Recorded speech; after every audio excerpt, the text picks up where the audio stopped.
안녕하세요. 저는 가천대 길병원에서 환우 가족분들의 진료를 담당하고 있는 그 부교수 박인근이라고 합니다.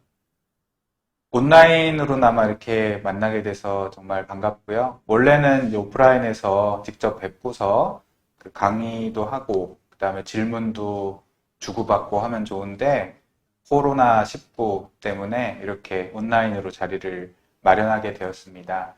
이런 자리를 마련해주고 저희를 초청해주신 한국혈액암협회에 감사드리고요.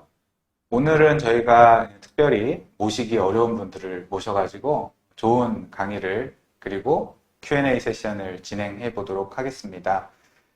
오늘은 특별히 뼈 전이에 대해서 시간을 가지려고 하는데요.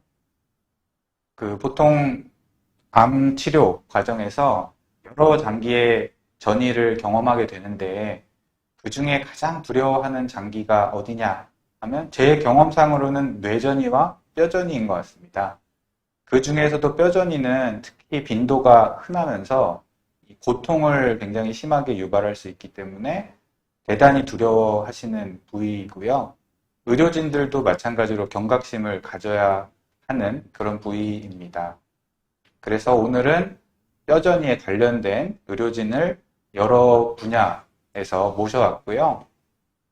뼈전이의 진료에는 여러 과가 실제로 참여합니다. 진단에 참여하는 영상의학과, 핵의학과, 그리고 이제 약물 치료를 주로 담당하는 종양내과, 그리고 방사선 치료를 해주시는 방사선종양학과, 그리고 수술적인 치료가 필요할 때도 있는데요. 수술적 치료는 이제 정형외과나 아니면 척추 쪽 같은 경우 이제 신경외과도 함께 진료에 참여해 주시기도 합니다.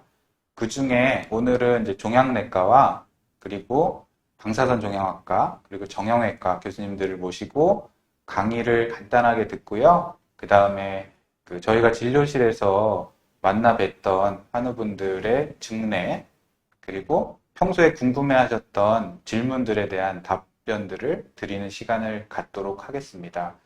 우선 이제 간단히 소개를 하고 시작하도록 하겠고요. 저는 이제 아까 말씀드렸듯이 가천대 길병원 종양내과 부교수로 재직 중인 박인근이라고 합니다. 저는 이제 주로는 비뇨기암과 소화기암을 보고 있고요. 특히나 전립선암 같은 경우 이제 뼈전이가 너무너무 흔한 암이어서 제가 뼈전이 관련해서 이제 경험이 있고 그래서 오늘 아마 저에게 이런 좋은 자리를 맡겨주신 것 같습니다. 그 다음으로 소개를 드릴 분은 이제 종양내과 안희경 교수님 소개를 부탁드립니다. 안녕하세요. 가천대학교 길병원 종양내과 안희경입니다. 저는 박인근 교수님이랑 같이 종양내과 환자들을 진료하고 있고요. 항암 치료를 주로 담당하고 있는데 두경부암, 폐암, 유방암 환자분들을 주로 진료하고 있습니다. 유방암이나 폐암 같은 경우도 굉장히 뼈전이가 많이 생기는 암이기 때문에 제가 진료하는 환자분들이 많이 뼈전이로 고통을 받고 계시고 또 이 시간에 이렇게 혈액암협회에서 귀한 자리를 마련해 주셨는데 함께 좋은 정보를 환우분들께 전달해 줄 수 있도록 열심히 노력하겠습니다. 네, 소개 감사합니다. 다음은 방사선 종양학과에서 성기훈 교수님을 모셨고요. 소개 말씀 부탁드립니다. 예, 감사합니다. 저는 방사선 종양학과에서 방사선 치료하고 있는 성기훈입니다. 예, 저희 매번 보는 분들도 여기서 같이 뵈니까 더 반갑고 더 어색하기도 한데 여러분들께 좋은 정보 전해드리도록 하겠고요. 저는 주로 유방암 안희경 교수님하고 팀을 짜서 같이 담당을 하고 있습니다. 방금 말씀해 주신 대로 유방암 또 뼈전이로 고통받는 분들이 많이 계신데 방사선 치료 통해서 많이 좀 치료 통증 완화해드리고 이러고 있으니까요. 좀 더 자세한 얘기 계속해서 말씀드리겠습니다. 감사합니다. 네, 감사합니다. 네. 다음은 우리 정형외과에서 정형외과에서 종양 치료를 담당하시는 분들 사실은 굉장히 희소한 분들이고요. 굉장히 중요한 그런 역할을 해주시고 계십니다. 오늘은 특별히 충남대 정형외과에 재직 중이신 최은석 교수님을 모셨고요. 최은석 교수님 인사 말씀 부탁드리겠습니다. 네, 안녕하십니까. 충남대병원 정형외과에서 뼈에 생기는 종양하고 전이암 수술을 담당하고 있는 최은석 교수라고 합니다. 진료실에서 만나다 보면 환자들이 골전이 하면 수술적 치료에 대해서 많이 부담스러워하기도 하고 궁금해하기도 합니다. 저희도 이렇게 만나서 이제 환자들에게 설명드릴 수 있는 시간이 꼭 필요하다고 생각했었는데 좋은 자리를 마련해 주셔서 기쁜 마음으로 참석하게 되었습니다.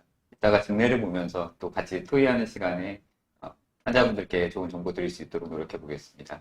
감사합니다. 네, 감사합니다. 그래서 지금 이렇게 여러 과가 모여서 인사를 드리고 소개를 드렸는데요.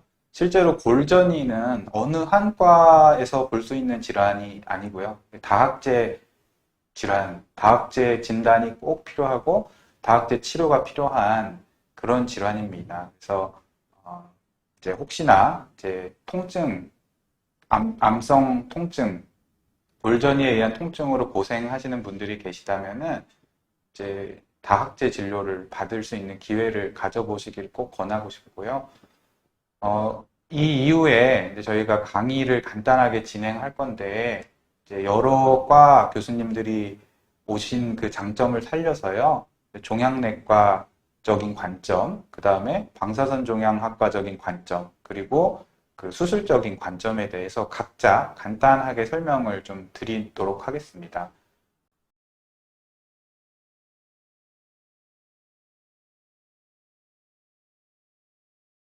예, 그러면 골전이 온라인 토크 콘서트에 이제 이번 세션은 강의를 하도록 하겠고요. 이제 골전이 파헤치기라는 이름으로 강의를 하도록 하겠습니다.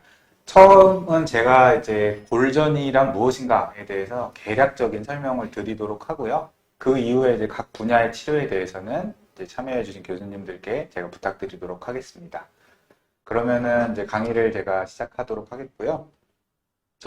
제가 말씀드릴 내용은 이제 골전이란 무엇인가에 대한 이제 개략적인 내용이라고 생각하시면 되겠습니다. 저는 우선 골전이란 무엇인가에 대해서 개략적으로 설명을 드리도록 하겠습니다. 먼저 이제 골전이가 뭔가를 보려면 뼈란 무엇인가를 봐야 되겠죠. 저희가 이렇게 해골 모양을 여러 번 이제 보셨을 거고요. 몸에 이제 정말 수백 개의 뼈로 이루어져 있습니다. 이 뼈의 구조를 가장 대표적인 이제 대퇴뼈를 이제 분석해 보면요. 저희가 뼈는 굉장히 단단하다고 생각하지만 이제 겉에 있는 치밀뼈라고 하는 부위가 제일 단단한 부위가 되겠고요.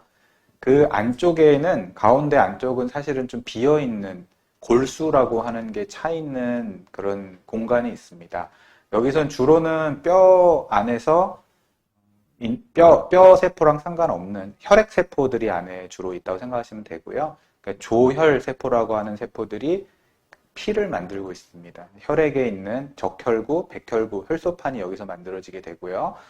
그리고 이제 골수강이라고 비어 있는데 말고 옆쪽에 이제 해면뼈라고 있습니다. 해면뼈는 이제 스폰지처럼 생긴 부분인데 이 부위는 이제 요 약간 단단한 뼈하고 골수가 섞여 있는 부위가 되고요. 저희가 골전이가 발생할 때는 치밀뼈에 먼저 가는 게 아니고요. 보통은 이제 해면뼈 내지는 이제 골수 쪽에 암세포가 정착을 하고 거기서 점점 세력을 키워 나가게 됩니다. 그러면서 이제 치밀뼈를 침범하고 뼈를 깨트리게 되고요. 그 상황이 되면 이제 통증을 느끼게 되는 겁니다. 뼈의 기능을 잠깐 살펴보면 저희가 뼈가 없으면 사람이 서 있을 수가 없겠죠. 그래서 우리 몸의 지지대 역할을 하는 게 가장 우리가 흔하게 실생활에서 그 뼈에 대해서 느낄 수 있는 일일 거고요. 그리고 나서 또 뼈가 중요한 역할은 주요 장기를 보호합니다. 가령 머리뼈나 아니면 이제 흉곽, 가슴뼈는 굉장히 중요한 장기를 보호하고 있죠.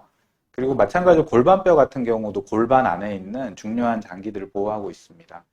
그리고 뼈가 없다면 저희가 움직일 수가 없어요. 근육에 부착점이 되고 또 관절을 이루죠. 관절을 이루기 때문에 저희가 이렇게 두 개의 뼈가 움직이면서 여러 가지 운동을 하게 되고요.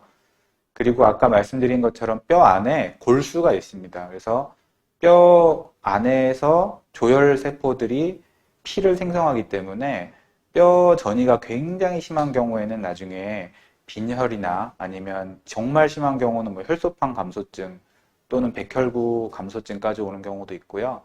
그리고 또 하나는 뼈에는 칼슘 같은 미네랄이 많이 보관이 되어 있습니다. 그래서 뼈전이가 심하거나 아니면 이제 뭐 특정한 종양, 특히 뭐 다발골수종 같은 경우는 특히 칼슘이 뼈에서 유리되면서 고칼슘 혈증을 유발하는 경우가 있습니다. 골전이란 무엇이냐에 대해서 이제 설명을 드리면은 우선은 전이가 뭔지를 생각해 봐야 되겠죠. 우리가 암이 이렇게 원발 부위가 있고 전이 부위라고 하는 걸 말씀을 드리는데요. 원발부는 말 그대로 암이 처음 발생한 곳을 말합니다. 가령 폐암은 폐에서 발생할 거고요. 뭐 간암은 간에서 발생할 거고 전립선암은 전립선에서 생기겠죠. 근데 애들이 거기에만 있지 않고요. 나중에 점점 자라면서 주위를 침범하기도 하지만은 피를 타고 가거나 아니면 림프혈이라는 걸 타고서 멀리 가는 경우가 있어요. 그래서 거리상으로 떨어져 있는 곳에 가는 걸 원격전이라고 하고요. 일반적으로 제가 뭐 원격전이라는 얘기보다는 전이라는 말을 많이 쓰죠. 그래서 골전이는 당연히 그 중에 뼈에 간 걸 골전이라고 할 거고요. 뼈에 1차적으로 발생하는 암이 있거든요. 뭐 육종 같은 경우 뼈에 생길 수가 있는데 그런 거하고 골전이랑은 완전히 다른 그 질환이라고 생각하셔도 되고요. 치료에 대한 접근도 다르고 그다음에 예후도 매우 다릅니다. 그래서 전이가 발생하면 어쨌든 사기암으로 분류가 되고요.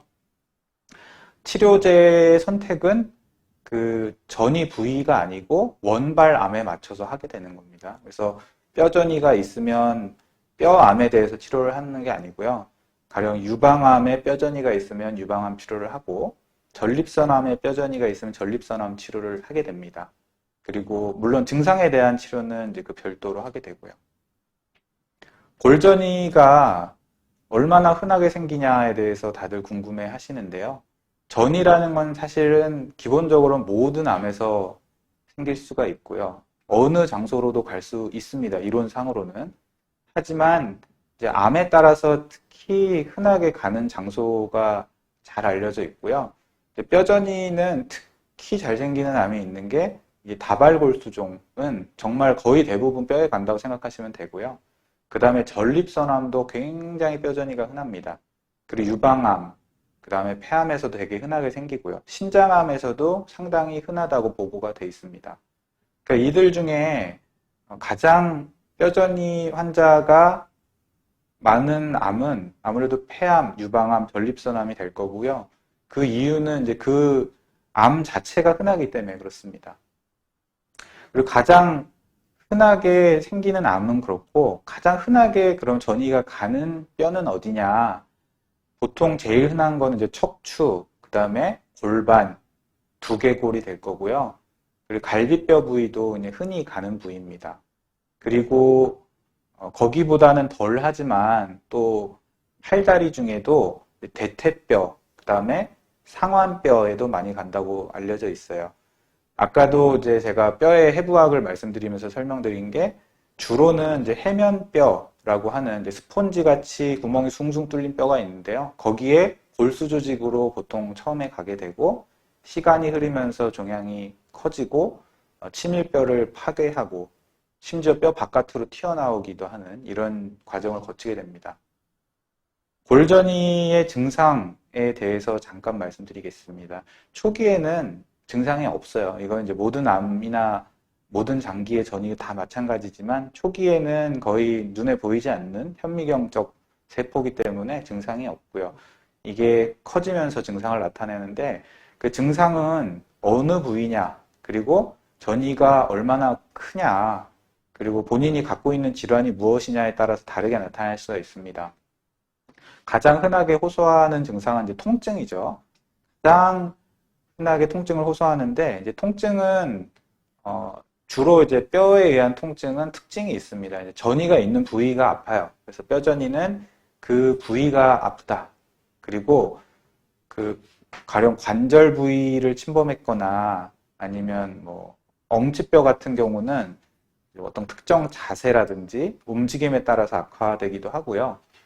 뼈전이의 약간 특징적인 거는 이제 밤에 좀 아플 수가 있다는 거예요. 밤에 아프다. 그런 얘기가 교과서적으로 많이 나온 얘기고, 그리고 이제 뼈가, 치밀뼈가 좀 부서지기 시작하면은 저희가 무게를 좀 든다거나 아니면 이제 자세를 바꿀 때 아프다거나 이런 이제 변화가 있습니다. 증상들이.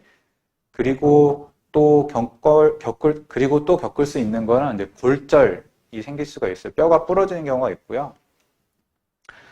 그리고 이제 척추뼈 같은 경우는 이 신경을 압박하면서 생기는 통증이 있을 수 있습니다.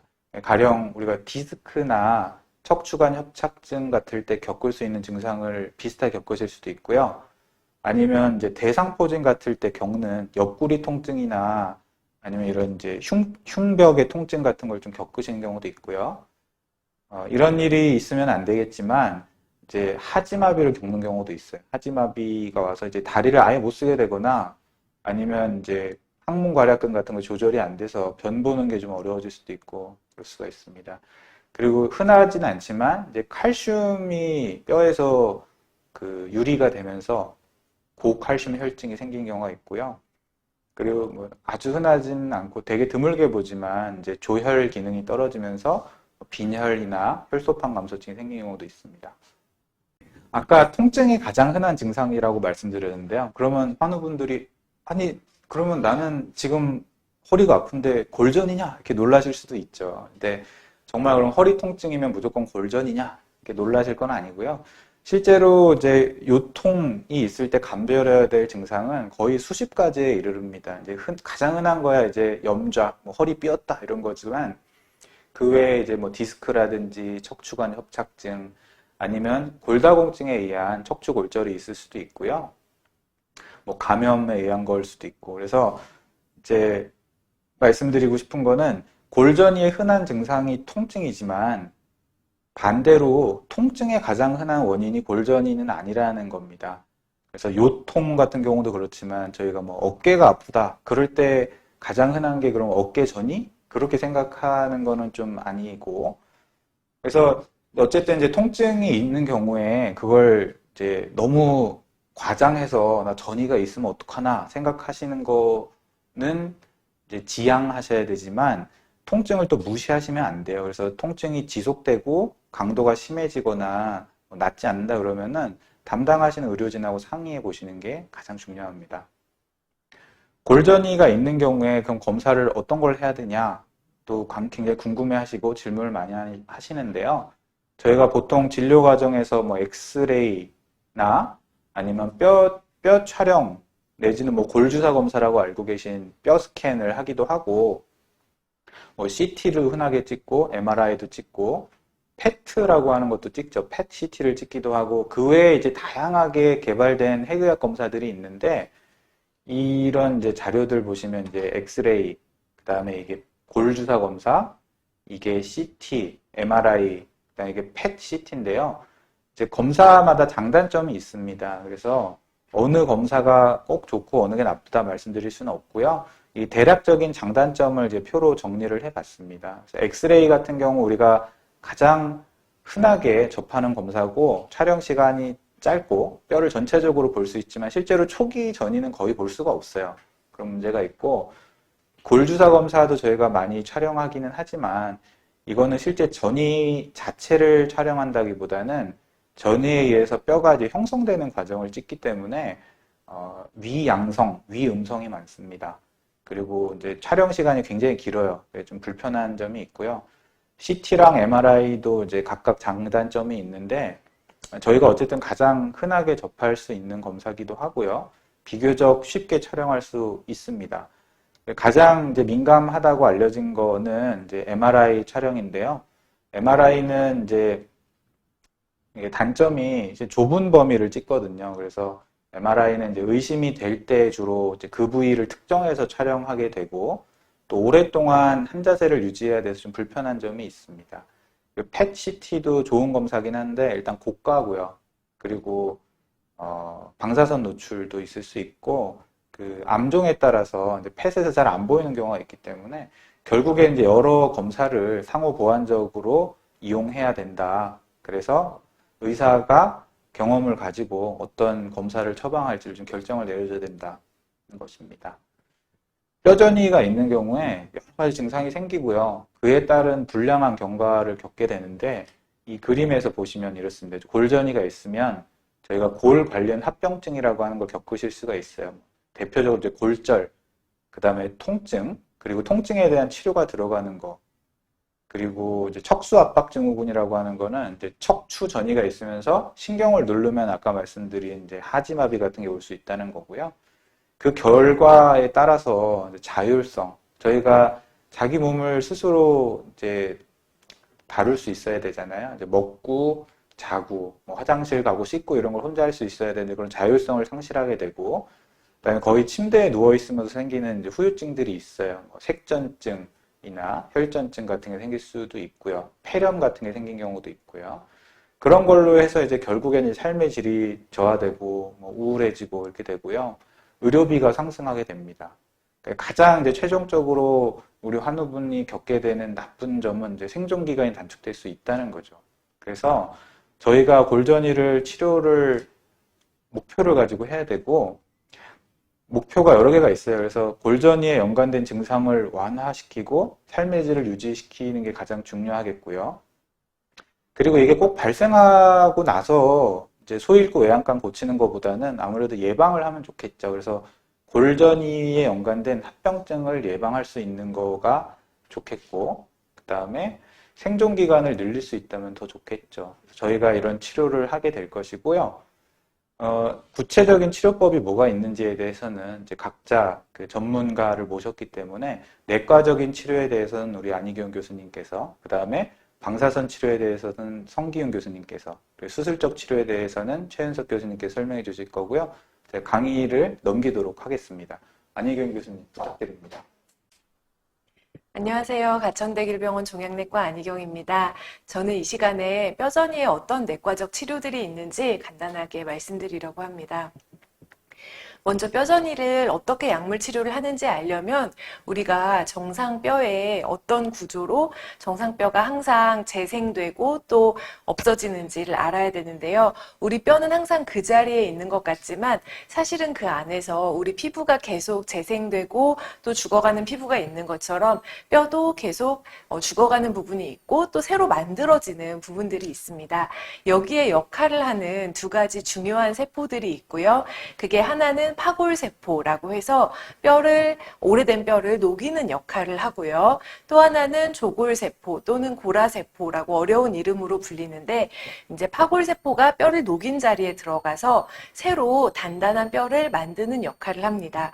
그래서 여기서 뼈를 만들고 시간이 지나면 거기에 칼슘이 침착되면서 우리가 잘 알고 있는 단단한 뼈가 형성되게 됩니다.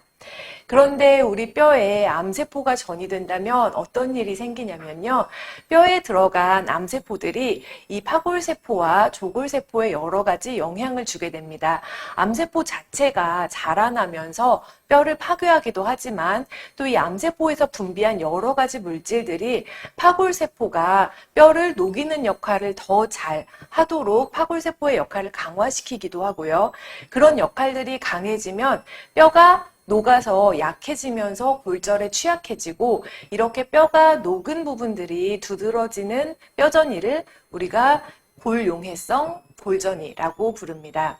그리고 반대로 이 암세포가 조골세포의 역할을 강화시켜서 뼈의 형성을 더 단단하게 만들기도 합니다. 이런 것들은 우리가 골형성성 골전이라고 부르는데요. 뼈가 단단해지면 더 괜찮지 않을까라고 생각하시는 것과 반대로 이렇게 암세포의 영향을 받아서 비정상적으로 단단해진 뼈전이는 정상뼈와는 다르기 때문에 골절에 굉장히 취약하게 됩니다. 그래서 이러한 뼈전이는 여러 가지로 우리의 뼈를 약하게 만들어서 작은 충격에도 쉽게 부스러지게 만들기 때문에 우리가 통증을 느끼거나 다른 문제를 일으킬 수가 있겠죠. 그래서 보여드린 것처럼 고릅수성 뼈전이는 이렇게 우리가 엑스레이로 뼈를 보면 하얗게 보이는 게 정상인데 이렇게 녹아있는 부분들을 볼 수 있고 CT로 보면 이렇게 보이기도 하고요. 반대로 골형성성 뼈전이는 오히려 더 하얗게 보이는 모습을 보이기도 합니다.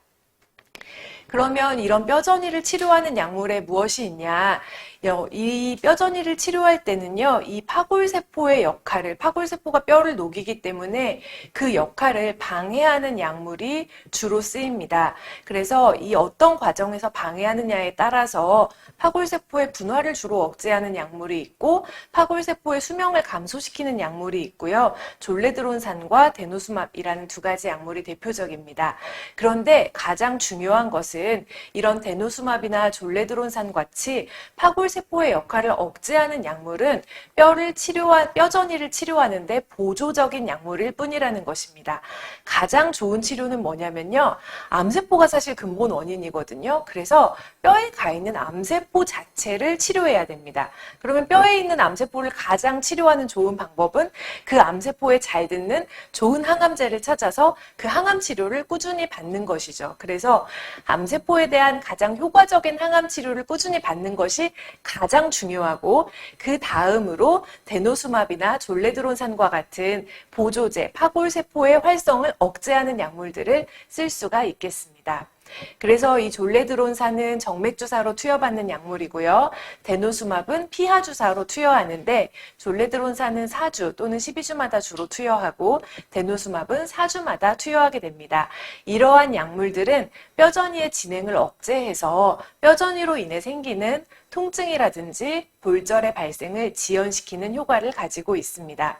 그런데 한 가지 안타까운 것은 이러한 약물들이 현재 우리나라에서는 유방암과 전립선암 환자에게만 급여가 가능해서 다른 암 환자분들은 약가가 적지는 않은데 우리가 현재는 쓸 수가 없다는 단점이 있기는 합니다. 그래서 이 널리 쓰이는 졸레드론산과 데노수맙에 어떤 부작용이 있는지 간단하게 살펴보자면, 흔한 부작용은 감기 기운 같은 약간 오한이 들고 좀 몸이 좀 으슬으슬하고 근육통이 있고 이런 것들이 가장 흔하고요. 피로, 변비, 설사, 복통, 속쓰림, 두통, 근육통, 관절통, 이렇게 부작용을 보면 되게 무섭지만 모든 약은 다 라벨을 보면 굉장히 무섭거든요. 실제로 환자분이 느끼는 부작용은 사실은 항암제에 비하면 너무나 미미해서 거의 없다고 느끼십니다. 흔하지 않지만 좀 심각한 부작용으로는 주사 맞는 도중에 과민 반응이 있을 수 있기 때문에 혹시라도 투여 도중에 여러 가지 불편감을 느끼신다면 꼭 바로 투여하는 간호사에게 이야기를 해주셔야 되고요. 이러한 약들이 파골세포의 활성을 억제하기 때문에 칼슘 농도를 혈액에서 오히려 낮출 수가 있습니다. 그러면 칼슘 농도가 낮아지면서 근육통이라든지 저림, 경련 이런 것들이 있을 수가 있고, 또 이런 것들을 예방하기 위해서 그래서 졸레드론산이나 데노수맙을 투여하는 분들에게는 저희가 칼슘 섭취를 충분히 하시도록 권장을 하고 있습니다. 그 이외에 중요한 부작용 하나는 졸레드론산은 콩팥 기능을 악화시킬 수가 있기 때문에 콩팥 기능이 평소에 좋지 않은 분들한테는 저희가 굉장히 조심해서 투여를 하고 있고요. 또 하나 후에 자세하게 설명드리겠지만 악골, 턱뼈가 괴사하는 부작용이 있는데, 괴사라고 하면 좀 무섭기는 하지만 이것은 굉장히 불편감을 많이 야기시킬 수 있는 부작용이어서 조금 이따가 더 자세하게 말씀드리도록 하겠습니다. 데노수맙도 부작용은 거의 비슷합니다. 감기 기운이라든지 여러 가지 근육통, 팔다리 통증 이런 것들이 주로 흔한 부작용으로 생기고요. 과민 반응이나 저칼슘 혈증에 주의를 하셔야 되고, 또 턱뼈 괴사도 비슷하게 발생할 수 있습니다. 다만 데노수맙의 경우는 콩팥 기능에 영향은 별로 없기 때문에 콩팥 기능이 좋지 않으신 분들이 좀 더 안심하고 맞을 수 있는 약제입니다. 그래서 이 턱뼈 괴사라는 건요, 이러한 뼈전이 치료 약물 데노수맙이나 졸레드론산을 투여하는 환자분들이 100명 중에서 한 1명에서 3명까지 생길 수 있는 부작용으로 알려져 있습니다. 어떤 증상이 있냐면 주로 가장 흔한 양상은 이런 주사를 맞는 도중에 정기적으로 우리가 치과에 가서 치아 발치를 했는데, 발치한 자리에 치유가 우리가 잇몸으로 시간이 지나면 덮여야 되잖아요. 근데 그 자리가 잇몸으로 기름으로 덮이지가 않고 구멍이 계속 나 있는 겁니다. 굉장히 불편하겠죠? 그리고 또 치통이나 턱뼈 통증, 치아 흔들림, 잇몸의 부종이나 발적 혹은 궤양 등으로 나타날 수도 있고, 이게 만성염증으로 발전하면 항상 통증이 있고 또 치과 치료를 지속적으로 받아야 되기 때문에 굉장히 골치 아플 수가 있습니다. 이러한 턱뼈괴사의 부작용이 어떤 분들에게 많이 생기냐면요. 주로 이제 당뇨나 음주, 흡연, 그리고 구강 위생 상태가 안 좋은 분들한테 많이 생길 수가 있고요. 스테로이드 약물이나 항암제를 같이 투여받으시는 경우에 위험이 더 올라갑니다. 그런데 항암 치료를 받으시는 분들은 대부분 다 스테로이드를 또 고용량으로 투여받는 경우가 많기 때문에 조금 더 위험 요인이 있어서 주의를 해야 되겠죠. 기존에 치주염이 있는 분들도 좀 더 위험이 높을 수가 있고요. 아까 말씀드린 것처럼 발치라든지 혹은 다른 치과 치료를 시행한 경우에 발생률이 더 올라가고, 또 틀니나 다른 치과 보철물이 만성적으로 입 안을 자극하는 경우에도 발생률이 올라갈 수가 있습니다. 이런 것 때문에 저희가 이 약물을 투여하기 전에 치과 치료를 먼저 꼭 받고 치과적인 문제가 있으면 다 해결을 한 다음에 이러한 뼈전이 약물을 투여하시도록 권유하고 있습니다. 또한 이 뼈전이 치료 약물은 오래 투여하거든요. 그런데 오래 투여하면 투여할수록 이러한 턱뼈 괴사의 발생률이 올라가고 있기 때문에 요즘엔 또 워낙에 치료 기간이 오래 길다 보니까 이제 이런 오래 투여 받으신 분들일수록 조금 더 주의하셔야 하는 부분이 있습니다. 그래서 이러한 턱뼈 괴사 부작용을 예방하려면 뼈전이 치료 약물을 투여하기 전에 반드시 치과 검진을 받고 발치라든지 모든 치료를 다 완료하셔야 되고요. 또 약물 투여 중에는 구강위생 관리에 각별히 신경을 쓰시고, 틀니가 우리가 항암 치료 받고 또 체중도 빠지고 혹시 그러면 틀니가 완전히 딱 맞지 않고 좀 덜거덕거리는 경우가 있거든요. 그러면 그 덜거덕거리는 틀니로 인해서 입안 손상을 받은 것이 또 턱뼈 괴사의 부작용을 더 높일 수가 있기 때문에 그런 부분도 더 조심하셔야 됩니다. 당뇨병이 있으신 경우에는 혈당 조절에 아주 신경을 쓰셔야 되고요.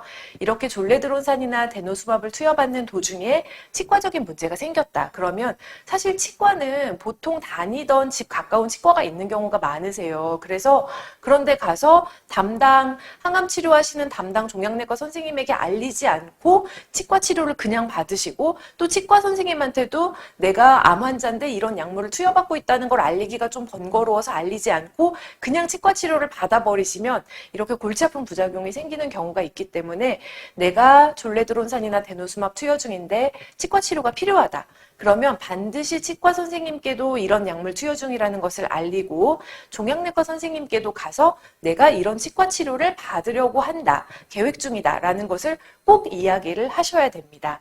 그리고 턱뼈괴사와는 상관이 없지만 우리가 이런 약물의 대표적인 부작용이 저칼슘 혈증이기 때문에 약물을 투여하는 동안에 충분한 칼슘과 비타민 D를 섭취하는 것은 굉장히 중요합니다. 이러한 뼈주사는 언제까지 투여해야 할까요? 항암 주사는 효과가 없으면 바꾸는 경우가 있지만 이런 졸레드론산이나 데노수밥은 중단 없이 계속 투여하는 것이 원칙입니다. 몇 년 전까지 사실 졸레드론산은 골격계 합병증이 발생하면 급여를 더 이상 적용받지 않아서 어쩔 수 없이 중단하는 경우가 있었는데요.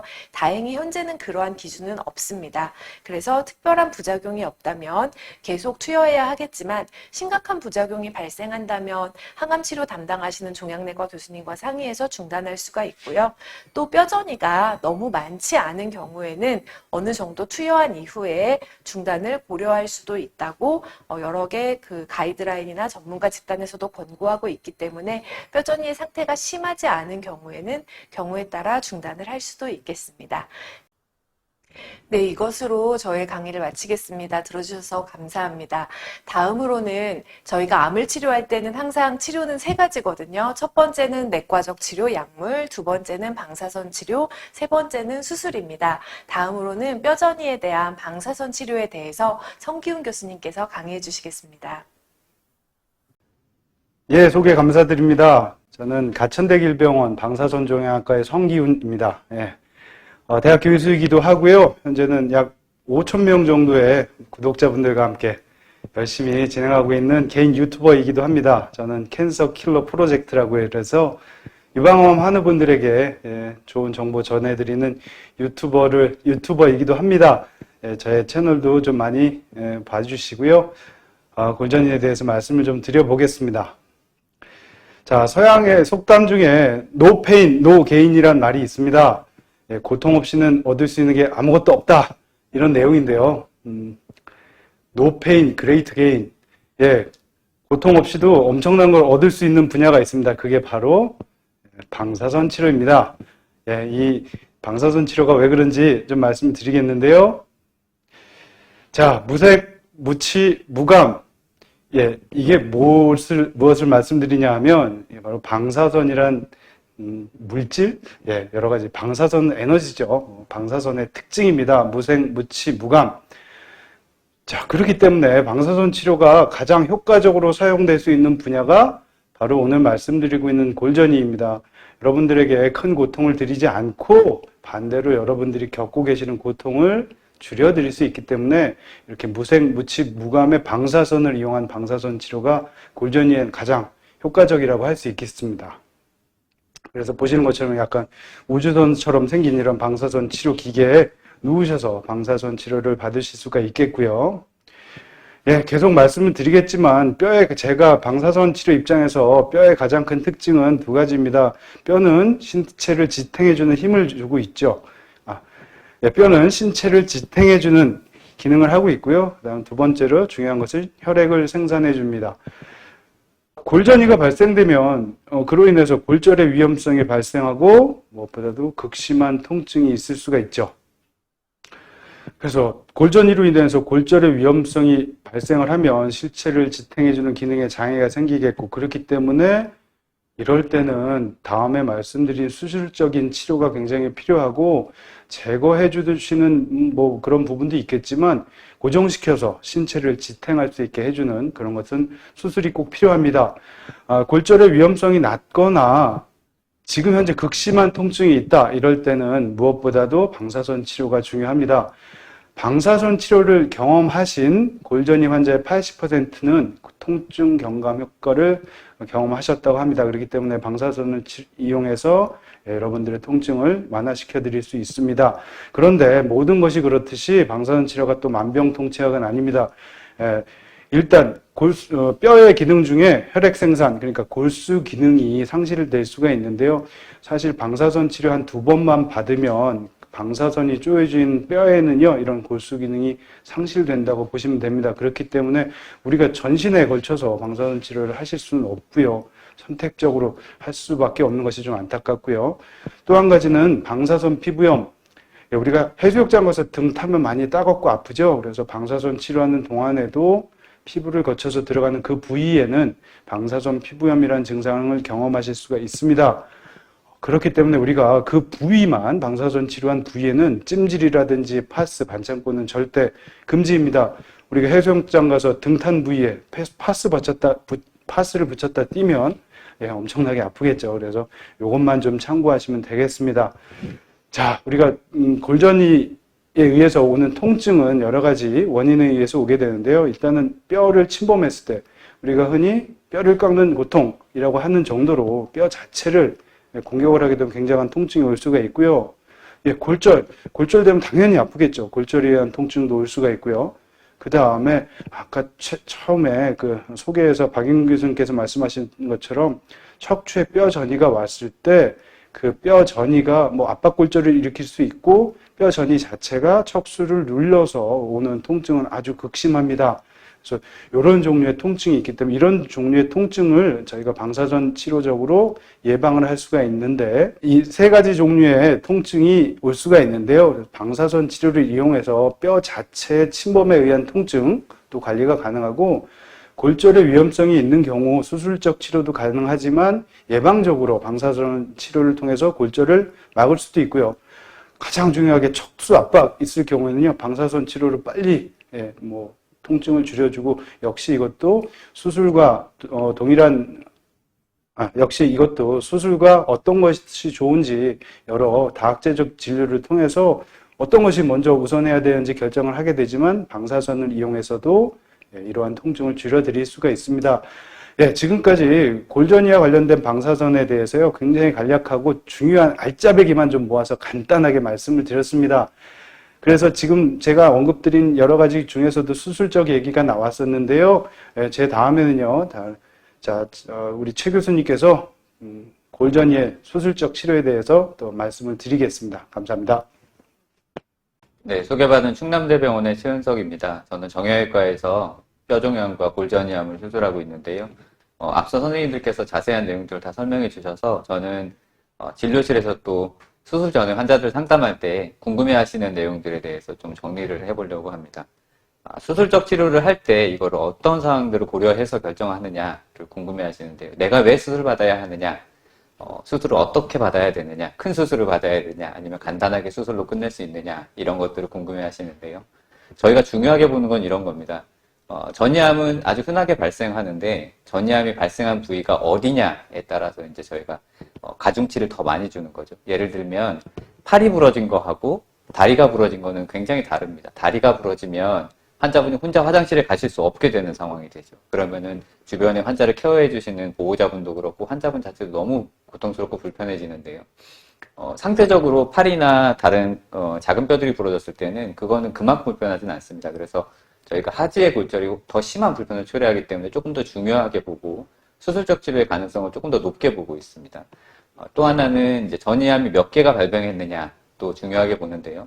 한 군데만 발병했다. 그러면은 저희가 이제 이걸 치료적으로 완전히 제거하겠다라는 입장에서 접근하는 경우들이 많고요. 보통 한 4개 정도를 기준으로 보는데 한 4개 정도 이내로 발병했다고 하면 적극적인 치료를 조금 더 하고요. 아주 다발성 여기저기 많이 발생했다 그러면 너무 적극적으로 환자를 힘들게 하기보다는 환자의 기능을 최소한으로 회복시켜주는 정도로 치료를 접근하고 있습니다. 골절의 위험에 대해서 이제 다들 궁금해하고요. 전이암이 일단 생겼는데 뼈가 녹긴 녹았는데 이게 부러질 거냐 말 거냐를 결정하는 건 저희 입장에서도 굉장히 어려운 일입니다. 그래서 이거에 대한 기준이 한 30년 전에 나와 있는 엑스레이를 사용한 미렐이라는 그 의사가 만든 기준도 있고요. 근데 잘 안 맞습니다. 환자마다 다 다르기 때문에 안 맞아요. 그래서 요즘은 잘 쓰지 않고 인공지능을 이용해서 어떻게 해보자라는 여러 가지 접근법이 있긴 하지만 케이스 바이 케이스 다 다르기 때문에 결국은 내과 선생님, 방사선종양학과 선생님, 정형외과 선생님 이렇게 모여서 환자분의 상태를 보고 같이 상의해서 결정하는 경우가 제일 많습니다. 그래서 수술적 치료를 결정할 때 항상 제일 중요한 건 수술 전후에 환자분과 상담하는 걸 저희는 굉장히 좀 중요하게 여기고 있습니다. 왜냐하면 이 수술이라고 하는 게 아까 방사선 치료는 no pain, no gain, great gain 이렇게 나왔는데 정형외과는 수술은 페인이 있습니다. 환자가 분명히 희생해야 되는 부분이 있고 감수해야 되는 부분이 있는데 그랬을 때 우리가 얼마만큼의 이익을 환자한테 줄 수 있느냐에 대해서 충분히 환자하고도 상의가 되어야 되고요. 수술 전후의 위험에 대해서 보호자하고 환자가 충분히 이해하고 있어야 됩니다. 그리고 또 하나 중요한 거는 이 수술을 하고 나면 당장 다음 날부터 바로 방사선 치료, 항암 치료를 할 수 있는 게 아니거든요. 환자가 회복 기간이 얼마나 걸리냐에 대한 이해가 필요하고 그거에 대한 환자 본인의 주체적인 결정이 필요합니다. 그래서 저희는 환자들하고 상담하는 걸 굉장히 중요하게 여기고 있고요.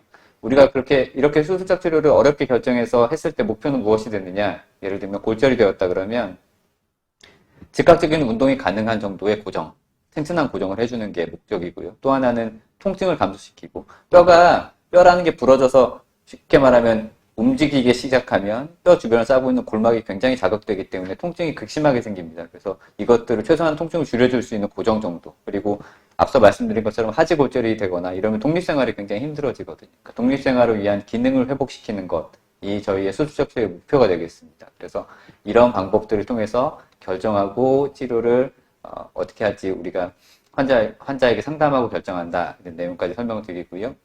다음번에는 환자 케이스들을 보면서 설명드리도록 하겠습니다.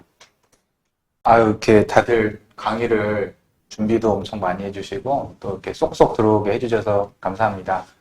저도 사실은 이제 내과 의사니까 종양내과적인 측면에서 주로 공부를 하고 설명을 드릴 때도 그렇게 하는데요. 이제 방사선 치료, 그다음에 수술적 치료에 대해서 또 이제 각자의 그 입장을 들어보는 거는 또 저희한테도 많이 도움이 됩니다. 제가 듣다 보니까 좀 궁금한 게 생기는데요. 우리 이제 성기훈 교수님께 잠깐 질문을 드리겠습니다. 네. 이제 주된 거가 이제 통증 완화에 대해서 굉장히 강조를 주셨는데요. 제가 경험해 보면 이제 정말 효과가 굉장히 좋아요. 좋고 그래서 이제 통증 완화가 될 것이라고 그냥 가정을 하고 보내는데요. 어떤 경우는 보면 이제 방사선 들어가도 통증 완화가 좀 안 되는 경우가 있더라고요. 그래서 혹시 보시면 이제 뭐 그게 교과서적이나 혹은 뭐 경험상 어떤 경우에는 방사선보다는 뭐 수술이 좋을 것 같다거나 이분은 해도 별 효과 없을 것 같다 이렇게 예측하시는 게 있나요? 네, 일단은 저희가 통증을 경감하는 기전에 대해서는 사실 모릅니다.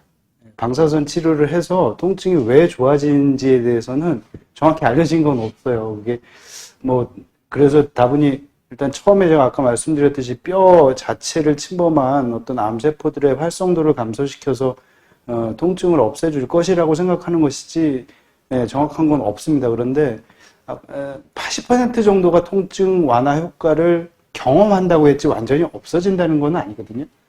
그래서 일단은 굉장히 도움은 되지만 저희가 100%를 약속을 못 드려서 참 이렇게 안타깝고요. 그렇게 생각해 보면 어떤 데 효과가 없느냐? 일단은 골절이죠. 골절 자체가 최근에도 제 그 견갑골이 골절돼서 치료를 해드렸는데 뭐 24시간 오던 통증은 없어졌지만 움직일 때마다 오는 통증은 당연히 남아있을 수밖에 없습니다. 골절이 된 뼈를 방사선으로 붙여드릴 수는 없으니까. 그래서 골절 자체가 있는 골전이에서는 뭐 일단은 뭐 그 통증은 못 없애드리고 암세포에 의한 통증은 없애드릴 수 있다라고 생각이 되고요. 뭐 여러 가지 케이스가 있지만 그래도 80%는 경험하고 50% 정도는 통증이 소실된다. 이 정도로 아마 생각을 하시면 정확한 표현이 될 것 같습니다. 그러니까 요약하면 이제 대부분은 효과가 있지만 그리고 뭐 골절이 있다든가 뭐 특수한 경우에는 방사선이 효과가 적을 수 있고 그런 경우 또 수술하시는 선생님하고 꼭 상의를 해야 된다. 그렇죠. 그리고 골절이 없다 하더라도 방사선은 아무리 해도 통증 경감 효과가 없을 수 있는 거죠. 그렇죠. 알겠습니다. 그 거꾸로 그러면은 증상이 없는데 방사선을 하는 경우가 있느냐? 이것도 사실은 이제 제가 이제 뼈전이가 있어요라고 얘기하면 뭔가 치료를 해야 되지 않을까 이렇게 막 안절부절 못 하시는 분들이 계신데 저는 이제 모든 걸 다 하진 않거든요. 맞습니다. 보시기에 어떤 거는 하면 좋겠다 이런 게 있을까요? 말씀하신 대로 방사선 치료의 가장 그 약점이 골수 기능을 상실시키기 때문에 있는 부위 전부 다 방사선을 하면 골수 기능이 다 떨어져서 더 이상 뭐 치료가 불가능한 경우가 되겠죠. 그래서 아껴서 써야 되는 것이 방사선 치료이기도 하는데 저희가 증상과 관련 없이 꼭 해야 되는 부위가 척추라고 생각을 하시면 되겠습니다. 그리고 척추도 역시 다학제적 접근을 통해서 수술이 필요하면 해야 되겠지만 아직 분명히 척추 뼈 자체의 전이가 간 건 확실하지만 골절의 가능성은 아직은 없다. 근데 진행할 경우에는 압박골절이 생길 가능성이 높다고 하면 예방적으로 반드시 통증이 없더라도 해서 예방을 해놔야 되고요. 그 다음에 다른 부위도 골절을 예방하기 위해서 골절이 되거나 아까 정형외과적 입장에서도 말씀 주셨지만 생활이 불가능한 골절이 올 가능성이 있다 하면 예방적으로 할 수 있죠. 예. 답변 감사드립니다. 그러니까 통증이 없는 경우에도 가령 아주 이제 신경을 많이 써서 봐줘야 되는 부분, 가령 척추 같은 경우 이제 문제가 생기면 굉장히 큰 이제 그 불편감을 초래하는 부분에 대해서는 예방적으로 해볼 수 있겠다 이런 말씀 주셨습니다. 혹시 뭐 성기훈 교수님께서 또 다른 분들께 궁금하신 게 있을까요? 저도 지금 이제 이런 자리가 되다 보니까 이제 묻고 싶은 게 생기는데요. 방금 말씀드렸듯이 저희가 이제 의뢰를 받고 방사선 치료를 결정하는 과정에서 참 신경 쓰이는 부분은 골수 기능을 상실시키는 것 때문에 좀 걱정이 많은데 그래서 이제 저희도 계속 의뢰 받고 할 때마다 전화도 드리고 하지만 어쩔 수 없이 너무 통증이 심해서 해야 되지만 이럴 때는 골수 기능이 굉장히 많이 한 50% 60%는 감소할 수 있다는 계산이 나왔을 때 저희가 그럴 때는 어쩔 수 없이 해드리거든요. 그 뒤에 그럼 항암 치료라든지 이런 거에 대한 결정을 하실 때 어떤 고려사항이 들어가는지 아니면 어떤 대처 방법이 있는지 좀 궁금합니다. 안 교수님께서 답변해 주시면 좋을 것 같아요. 우리가 항암 치료를 하면 골수가 억제가 되는데요. 피가 만들어지는 부분이 주로 이제 골반뼈나 이제 척추 일부 이런 데서 많이 만들어지다 보니까 항암 치료로 인해서도 억제를 받고 또 동시에 방사선 치료를 그 부위에 받으면서 억제를 받으면 백혈구 수치나 혈소판 수치가 많이 떨어지고 빈혈도 심하게 생길 수가 있습니다. 그래서 빈혈 같은 경우는 수혈을 좀 하면 되지만 백혈구 수치가 많이 떨어지면 심각한 감염이 오거나 혈소판 수치가 또 많이 떨어지면 치명적인 출혈이 올 수가 있기 때문에 저희가 굉장히 조심을 하는 부분들이고요. 그래서 사실은 그렇게 골수에 영향을 많이 주는 방사선 치료를 할 때는 저희가 보통 항암 치료를 일정 부분 쉬어갑니다. 쉬어가고요.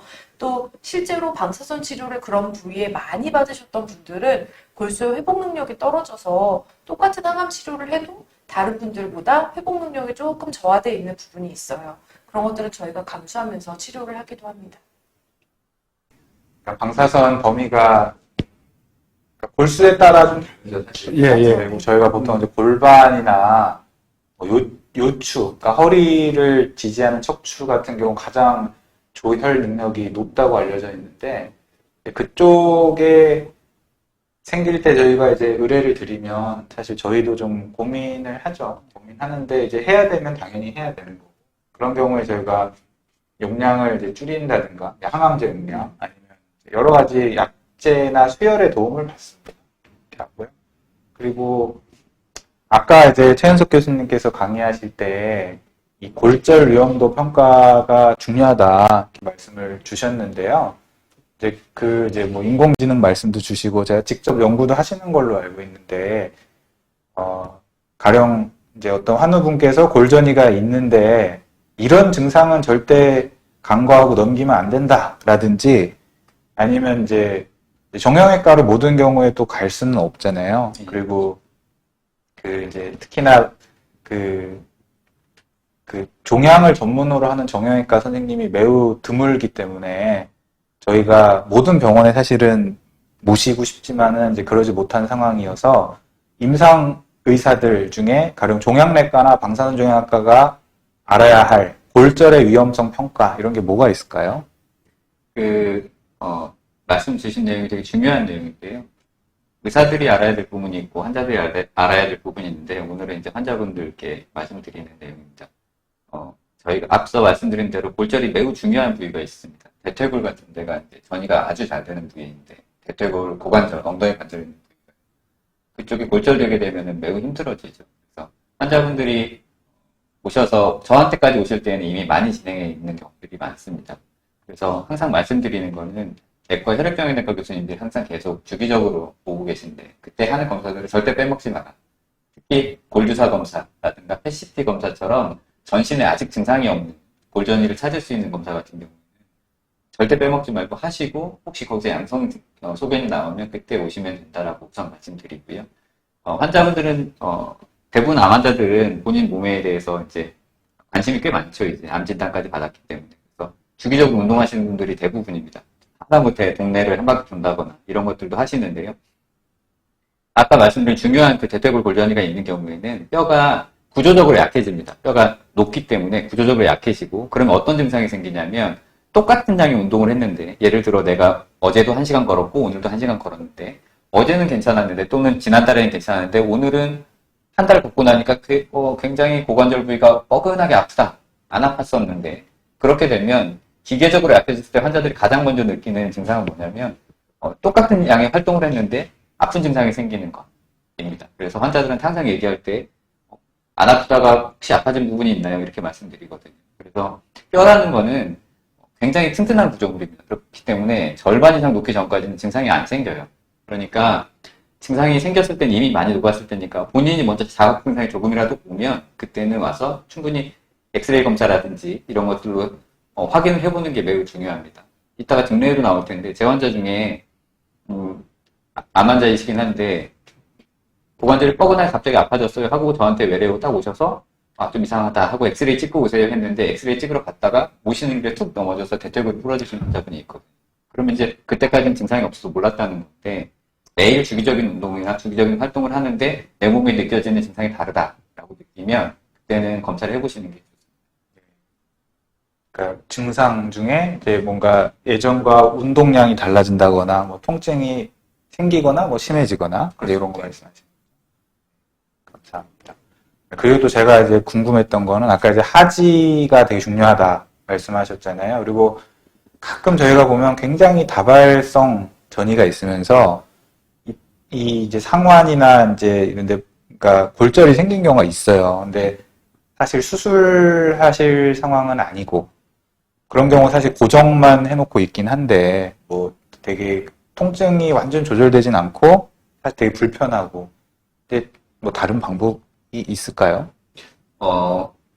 굉장히 어려운 상황이죠. 그래서 지금 저희가 마냥 환자한테 고정되면 하라고 할 수도 없고 골전이 때문에 생긴 골절의 특성은 일반 골절하고 다른 것은 일반 골절은 그게 보조기를 3개월, 6개월 해놓으면 아무리 천천히 가도 붓긴 붓습니다. 뼈가 틀어져 붙든 돌려서 붙든 어쨌든 붙는데 이 암 전이성 골절은 거의 대부분 안 붙습니다. 아무리 오래 기다려도 그 자리에 암세포가 딱 자리를 잡고 있기 때문에 옆에서 뼈들이 들어와서 붙을 수가 없어요. 그래서 통증이 계속 지속된다는 게 문제가 됩니다. 그래서 그 환자분의 기대 여명 이런 것들을 충분히 저희가 고려해서 수술을 결정하는데 도저히 할 수 없는 입장인데 환자는 너무 힘들다. 그렇게 되면 다음에 직내에서 보여드릴 텐데요. 간단하게 이제 시술할 수 있는 방법도 있습니다. 물론 그 고정 방법이 지속성이 길거나 이렇진 않지만 환자분이 기대 여명이 짧은데 너무 고통스러울 때는 저희가 해드릴 수 있는 다른 옵션들도 여러 가지 있습니다. 우리 같이 보여드리도록 하겠습니다. 결국엔 이제 전문가에게 물어보는 게 답이네요. 네, 그렇게 됩니다. 그렇죠. 계속 말씀 들으면서도 느끼지만 앞으로는 모든 진짜 골전이에 관해서는 이런 다학제적 접근이 정말 중요한데 이게 종양을 담당해 주시는 정형외과 교수님들이 진짜 좀 많아지셨으면 좋겠다는 바람을 이 자리는 좀 웃기긴 하지만 좀 드려보면 네, 뭐 예. 사실 뭐 이런 이제 영상을 보시는 환우분들이나 가족분들도 보면 이제 사실 종양내과 이외과에서 치료를 받는 분들도 계실 거예요. 그런 경우는 전신의 증상에 대해서 약간 민감하실 수도 있거든요. 이제 담당하시는 의료진. 그래서 암 치료의 가장 중요한 접근법은 이제 다학제 진료다. 이걸 꼭 알고 계셨으면 좋겠고요. 다음에 다음 순서로 넘어가기 전에 제가 안희경 교수님께 잠깐 궁금한 네. 거는 아까 이제 데노수막 그러니까 엑스지바라고 아마 알고 계실 수도 네, 있어요. 상품명이 상품명 엑스지바 하고 뭐 졸래 네. 들어오는 산 그것도 이제 상품명이 많긴 한데 네. 근데 하악골 괴사, 그러니까 턱뼈 괴사라고 하는 거가 저도 이제 경험이 많진 않았지만 몇 건이 있거든요. 네. 이제 그런 거를 이제 예방하기 위해서 보통 치과를 이제 대부분을 보내시겠지만 네. 만약에 안 하고 오면 어떻게 안 하시는지랑 하고 오면 절대 투여를 안 해드립니다. 그렇죠. 그러니까 가기 전에 그것도 결국 다학제라고 할 수 있겠죠. 이제 다른 네. 과 치과 전문가의 의견을 듣는 거. 그쪽에서 보면 이제 발치가 필요하다 뭐 이런 얘기 꼭 주시더라고요. 그래서 맞아요. 네. 저 같은 경우도 틀니도 해야 되면 새로 맞추는 걸 주로 권하긴 하고요. 그 다음에 중간에 보면은 이제 이게 치아가 불편한데 이제 원래 다니던 다른 병원 가서 하고 오는 경우에가 주로 문제가 되더라고요. 네. 저도 얼마 전에도 이제 발치를 하고 안암으로서 갔더니 네. 그렇죠. 거기가 이제 괴사가 되고 네. 골수염이 좀 의심이 돼서 결국에 이제 수술을 해야 되는 경우가 되게 좀 안타까운 맞아요. 경우인데요. 그러니까 이 영상을 보시는 네. 분들께서도 이제 단순히 이제 뼈 전이가 있으면 그 전이 부위만 문제가 아니고 이제 치아 관리도 잘해야 된다. 그거니 이제 보통은 이제 발치할 거를 미리 해놔야 되고 그다음에 그 구강위생이라고 그러죠. 저희 치실 같은 걸 한다든지 양치질을 빼먹지 않고 하고 그걸 굉장히 추천드리고 싶습니다. 치과 같은 경우는 보통 본인이 다니던 병원이 있는 경우가 굉장히 많거든요. 그리고 쭉 다니다가 그 선생님한테 치료를 받는데 굳이 그 중간에 내가 암에 걸렸고 항암 치료를 하고 이런 이야기를 담당 치과 선생님한테 말씀드리기가 좀 번거롭기도 하고 그래서 말씀 안 드리고 받는 경우들이 가끔 있어요. 근데 그런 경우가 아마 박인근 교수님의 환자분 같은 그런 사례가 아닌가 싶은데요. 그래서 아무리 작은 일로 갈 때 내가 이런 걸 꼭 말해야 되나 싶은 마음이 사실 많이 드시는 건 이해를 하지만 그래도 또 환우분들께서 인지하지 못하는 여러 가지 위험이 있을 수 있기 때문에 담당 꼭 암 치료를 받는 병원이 아닌 다른 병원을 방문해서 치료를 받을 때는 내가 이런 암으로 이런 치료를 받고 있다는 이야기를 꼭 해주셔야 됩니다. 아마 그 치과 선생님도 저 이렇게 전립선 암으로 이런 대노수막이나 졸레드론산을 투여받고 있는다는 말씀을 들으셨다면 거기서 발치를 안 하고 대학병원으로 보내셨을 거거든요. 네. 그래서 참고적으로 지금 골전이에 쓰이는 약제를 투여하기 전에 이 치과적 치료가 들어가야 되는 거를 지금 말씀드리고 있는데요. 여기 암 환자분들께서 이거 보시기 때문에 이 목 위로 온 종양의 치료 시에 방사선을 투여할 때도 방사선 치료 전에 반드시 발치라든지 치과적 치료를 마치고 방사선을 치료를 하셔야 됩니다. 네, 이것도 좀 그리고 방사선 치료를 하고 나서도 치과 치료를 한동안 받으면 안 되죠? 그렇죠. 일단 얼마나 받으면 안 되나요? 그러니까 기간보다는 네. 이제 양도 중요한데요. 네. 일단은 아주 쉽게 말씀드리면 방사선 치료 받고는 안 하시는 게 좋습니다. 네. 안 하시는 게 좋기 때문에 네. 꼭 전에 방사선 치료 전에 네. 치과 치료를 마무리하시고 네. 치료를 받으셔야 됩니다. 시간이 안 되는 것 같아요. 그러니까 진단을 받고 치료를 해야 되는데 짧다. 맞아요. 그래서 사실은 네. 병이 막 빨리 크는데 치과 치료할 게 너무 많고 방사선 치료는 치과 치료를 꼭 해야지 들어갈 수 있어서 한 달씩 밀리는 경우들이 가끔 있거든요. 그러면 이제 저희한테 오셔서 항암 치료를 먼저 해서 항암 치료는 영향이 크게 없습니다. 그래서 항암 치료를 해서 종양 크기를 줄이면서 이제 치과 치료를 다 완료하고 방사선을 받으러 가시죠. 저는 이제 주로 겪는 게 이제 임플란트를 항상 물어보시는데 저는 임플란트는 안 된다고 얘기를 드리죠. 상당히 오랜 기간 걸리고 그게 안 아물 경우에 시술 자체 비싼 데다가 효과를 못 보기 때문에 그렇습니다.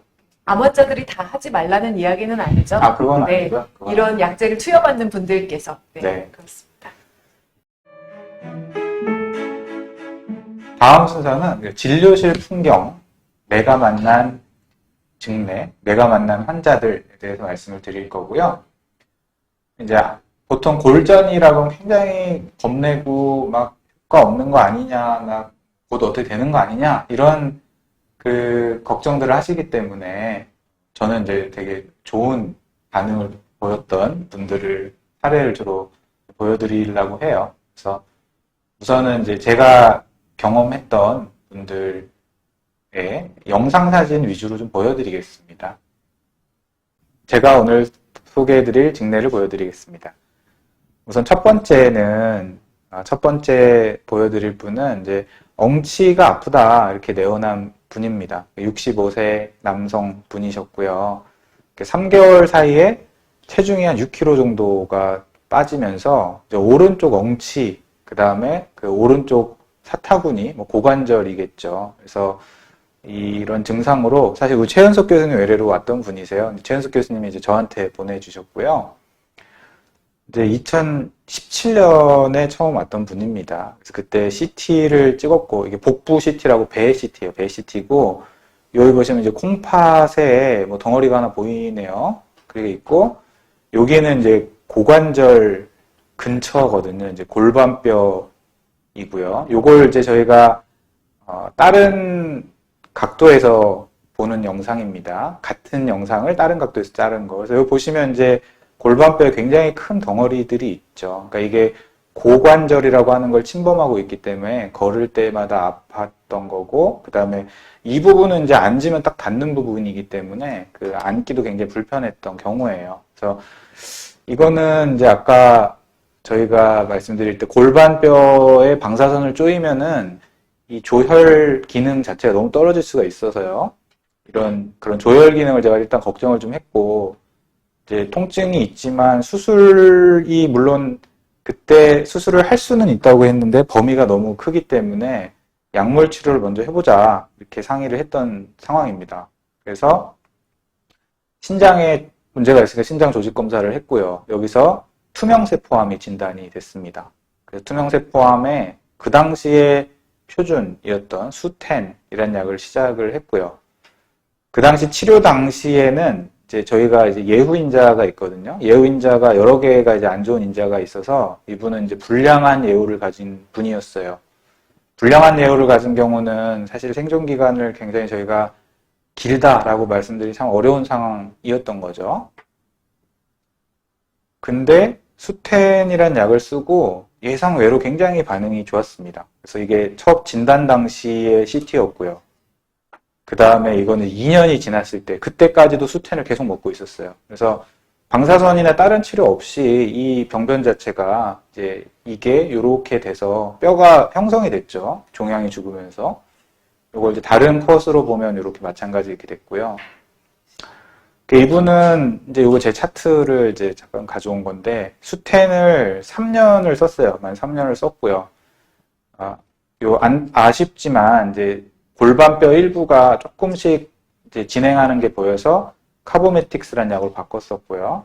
카보메틱스로 바꾸고 나서 효과는 있었는데 이제 단백뇨가 심하게 생기면서 중단하고 현재는 이제 다른 약을 쓰기가 어려워서 아피니토란을 쓰고 있고 이게 가장 최근에 찍은 겁니다. 2021년 5월, 그러니까 2017년 7월부터 4년이 지난 사이에 여전히 골반뼈는 일부만 진행한 채로 잘 유지가 되고 있어요. 그러니까 이제 뼈 전이가 있으면은 나는 어떻게 되는 거 아니야 당장 이렇게 생각하시지만 약물 치료가 잘 들으면 이렇게 오랫동안 잘 유지할 수 있다라는 거고요. 지금은 사실 이제 이쪽 증상에 대해서 약물로는 유지가 어려울 것 같아서 방사선 치료도 얼마 전에 시행한 상황입니다. 다음에 이제 두 번째로 제가 보여드릴 그 사례는 옆구리 통증과 옆구리 갈비뼈 쪽에 만져지는 게 있어서 왔다가 어떤 진단을 받고 치료를 시작했다가 하지마비가 됐던 분이 있어요. 이분은 이제 전립선암을 진단을 받았고요. 내원 당시에 이제 57세였습니다.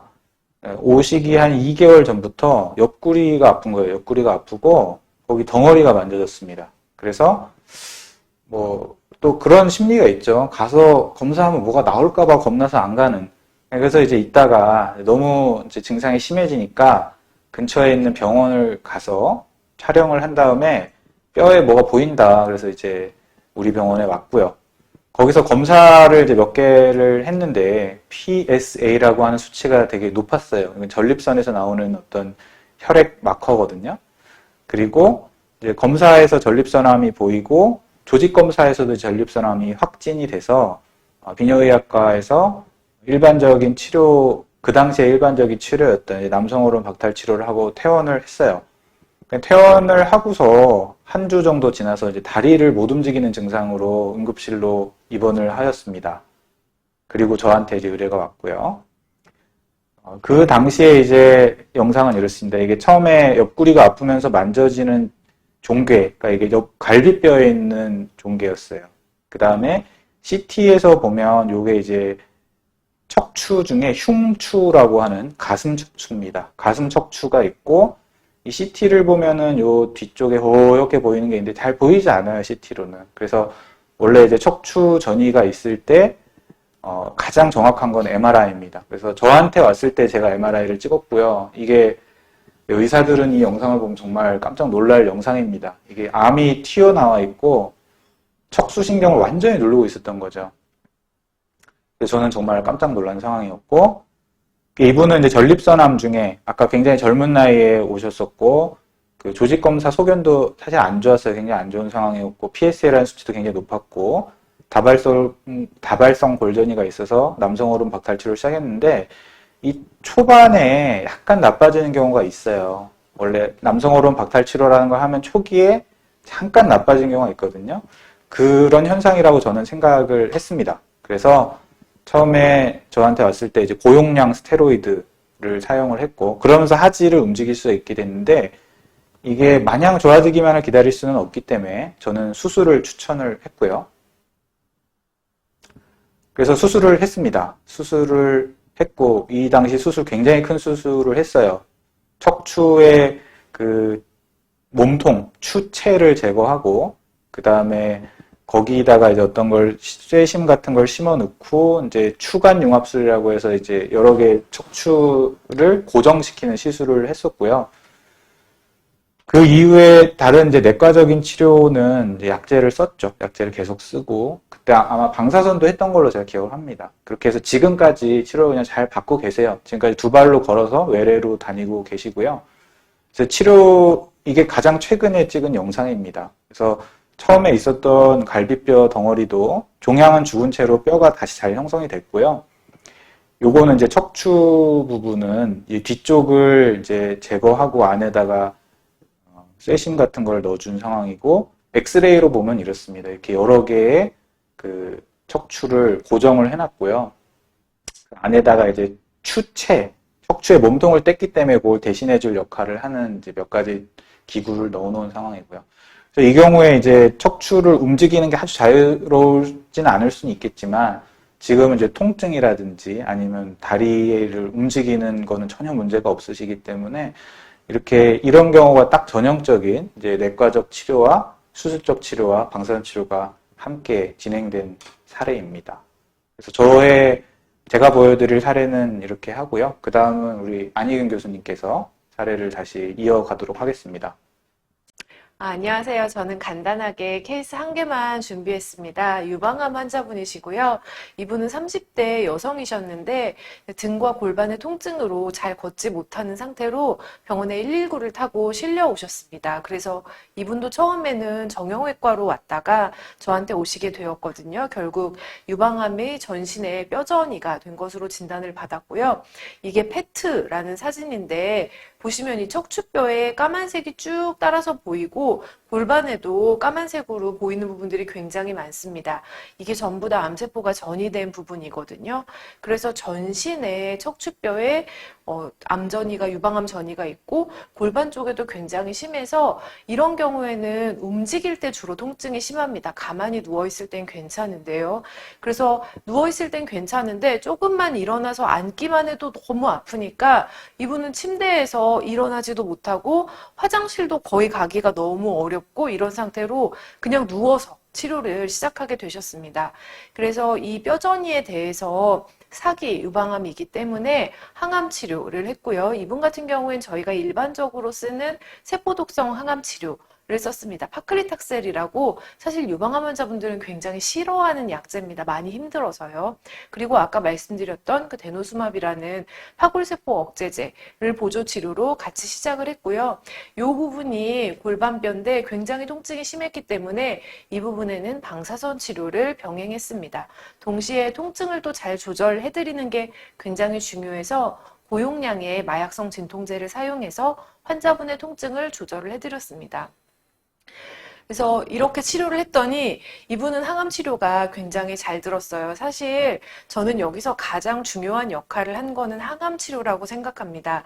그리고 또 이분을 굉장히 칭찬을 해드리고 싶은 게 이 세포독성 항암 치료가 쉽지 않은데 이분이 이렇게 통증이 많은 상태임에도 불구하고 치료를 하자는 대로 정말 잘 따라오셨거든요.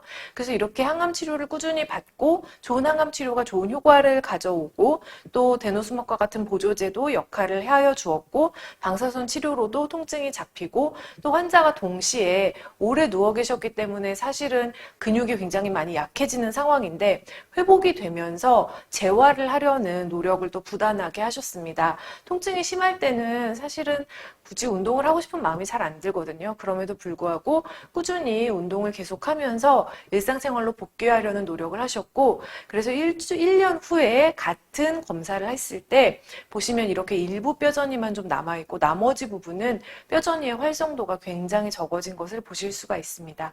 이 환자분은 치료 시작하신 지 이제 3년 정도 되셨는데요. 처음에는 누워만 있고 화장실도 혼자 못 가셔서 자리에서 보셨는데 지금은 혼자 잘 걸어 다니시고 운전도 하시고 또 고용량의 마약성 진통제도 줄여서 굉장히 잘 지내고 계십니다. 그래서 이렇게 뼈전이가 심하지만 좋아지는 희망적인 경우도 있고 이제 삼박자가 다 있어야 되겠죠. 다학제적인 진료 그리고 환자분이 항암 치료를 열심히 잘 따라가는 의지 또 재활에 대한 의지 이런 것들이 모두 다 갖춰지면 이런 좋은 결과를 보실 수 있다는 말씀을 드리고 싶습니다. 감사합니다. 예, 방사선 치료에 대한 환자 사례도 말씀을 드리겠습니다. 예, 전립선암으로 견갑골에 골전이가 있었던 환자분이십니다. 이게 골주사 검사를 한 사진이고요. 원형으로 표시된 부위에 저렇게 까맣게 보이는 부위가 견갑골 전체에 골전이가 발생한 경우입니다. 이분에 대해서 방사선 치료를 10번을 받았고요. 그리고 나서 한 2달 뒤에 다시 촬영한 사진인데 예, 골전이가 굉장히 감소된 걸 보실 수가 있습니다. 이분을 제가 소개시켜 드리는 이유는요. 이분 처음 뵀을 때 저한테 하신 말씀 첫 마디가 당신 말이야. 뭐 이렇게 말씀하시던 분입니다. 거의 뭐 그 범죄와의 전쟁 영화에서 최민식 씨 같은 느낌을 받을 정도로 본인이 정말 뭐 있다라고 말씀을 하시는데 뭐 정말 있으신지 여하간에 모든 말의 시작은 당신 말이야 라고 시작을 하셨던 분인데요. 딱 방사선 치료 5번 맞자마자 저한테 오셔서 선생님 그러셨습니다. 그래서 제가 깜짝 놀라서 왜 그러냐고 여쭤봤더니 그 전에 저 골전이 때문에 아파갖고 아무리 뭐 진통제를 먹어도 잠을 한숨도 못 주무셨다. 한 2-3달 잠 거의 못 잤다 그러셨는데 방사선 한 5번 맞고 나서 어제 푹 잤다 그러시면서 저한테 갑자기 선생님 그러시면서 양주를 들고 오셔서 거절을 안 하고 제가 고생을 했던 기억이 있습니다. 그래서 굉장히 편안하게 잠을 주무셔서 좋았다 했던 그래서 기억에 남는 분이고요. 저희가 이제 골전이 척추에 대한 골전이 말씀드리면서 먼저 척수라는 걸 좀 말씀드리겠습니다. 뇌에서부터 신경이 시작돼서 온몸으로 퍼져나갈 때 이렇게 뇌 신경 다발을 척수라고 하는데요. 이것은 흉추에 대한 MRI 영상입니다. 여기서 까맣게 보이는 표시된 가운데 까맣게 보이는 것이 신경 다발 척수인데요. 주변에 하얗게 보이는 것이 척수액입니다. 척수가 워낙 예민하기 때문에 이렇게 물에 동동 떠 있다고 생각을 하시고 보호를 받고 있는데요. 자, 유방암 환자분이신데요. 보시는 것처럼 아까 보였던 이 물이 이렇게 완전히 감싸고 있어야 되는데 물이 사라지고 뭔가 밀려 있죠. 바로 이 부분이 골전이에 의한 척수 압박입니다. 엄청난 통증을 호소하셨습니다. 그래서 얼른 저희가 설계를 해서 이 부분에 대해서 정의적 방사선 수술 4번을 해드렸고요. 그리고 한 2달 정도 있다 찍은 사진인데 종양이 감소되어 있고요. 보시는 것처럼 하얗게 뇌 척수역이 회복되어 있고 척수가 눌리는 걸 해결해서 환자분의 통증을 완화시켜 드렸던 그런 케이스입니다. 이상입니다. 네, 골전이암의 수술적 치료에 대해서 말씀드리겠습니다. 여러 케이스들을 보여드릴 텐데요. 이분은 신세포암, 그러니까 아까 뼈로 잘 가는 암, 대표적인 암 중에 하나인데요. 신세포암이 대퇴골로 전이된 분이신데, 이 주황색 화살표 있는 부위가 뼈 전이가 있는 부위입니다. 지금 아래쪽은 전이가 심하게 진행돼서 부러진 상태로 오셨는데, 잘 보면 위쪽에도 전이가 되어 있는 부분이 있습니다. 이걸 수술할 때에는 한 번에 이것도 해드리고, 여기 있는 부분도 같이 긁어내서 제거하는 수술을 이제 같이 할 수 있게 됩니다. 이전에, 아까 앞서 말씀드린 내용에서 환자분 혈액종양내과에서 외래를 보실 때에 또 입원해 계실 때에 골주사 검사와 같은 전신 검사를 절대 빠뜨리지 말라고 말씀을 드리는데 이분 같은 경우에도 골절 4개월 전에 골주사 검사 했을 때 이미 약간 소견이 보였던 상황입니다. 경고를 드리고 말씀을 드렸던 환자분인데 활동하다가 넘어지셔서 부러졌던 케이스고요. 그래서 이제 이렇게 금속판을 대고 고정을 하는데 뼈가 비어있는 부분은 고정이 될 수 없기 때문에요. 저희가 여기다가 골 시멘트라고 하는 환자 몸에 쓸 수 있는 고정하는 시멘트들이 있습니다. 이걸 채워 넣고 거기다 금속판으로 보강해주는 형태의 수술을 이렇게 진행할 수 있습니다. 이분은 악성 흑색종의 대퇴골 전이 환자분이신데요. 잘 보면 주황색 화살표 있는 부분이 뼈가 녹아있는 부분이고 부러지기 전에 다행히 증상이 있을 때 오셔서 부러지기 전에 수술을 했던 환자분이시고요. 이분도 수술 전에 한 4개월 전에 PET-CT 검사했을 때 양성으로 이렇게 소견이 보였던 환자분입니다.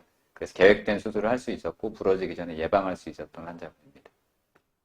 같은 신세포암인데요. 이렇게 대퇴골 전이가 되는 분인데 이분이 증상이 생겨서 아파진 다음에 저한테 오신 거고 가서 엑스레이 찍고 오세요 하고 엑스레이실로 보내드렸는데 엑스레이 찍고 오시다가 발끝이 걸려서 넘어지셔서 이게 엑스레이 찍기 직전이고 같은 날 엑스레이 찍은 사진입니다. 이렇게 부러지셔서 오신 케이스고요. 여기도 기둥을 넣고 긁어내고 시멘트로 채워넣는 수술을 한 다음에 항암치료와 방사선 치료를 받았던 환자분입니다.